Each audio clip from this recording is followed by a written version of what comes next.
Hello everyone, welcome to my YouTube channel.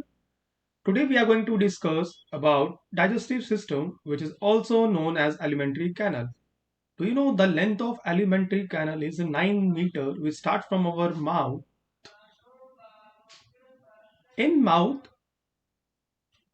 teeth help us to break down the food into smaller substances, and saliva also convert it into the most lump called a bolus.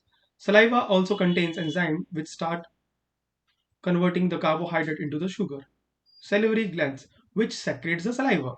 There is a pharynx. And the next part is a esophagus. Esophagus is a muscular pipe which push our food from the mouth to the stomach. And that function which is pushing down the food is known as peristalsis. That process is known as a peristalsis, muscular contraction. Now there is a stomach. Stomach is like a muscular bag which holds some digestive juices, enzymes, and our food, which convert it into the bolus, into the chunks, and hormones triggers the releases of acids. Now next is a liver, which secretes the bile juice into our stomach, and there is a pancreas, which secrete pancreatic juice. Both of the juices helps in the digestion. Now there is a small intestine. In the small intestine, the food chunks comes from the stomach to the small intestine, and the body absorbs nutrition from the broken down food into the bloodstream.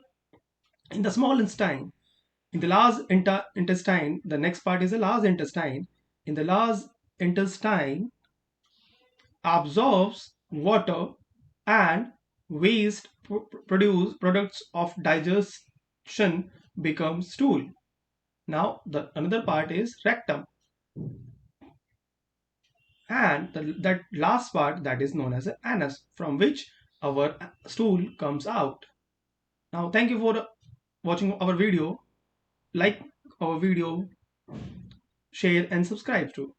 Thank you.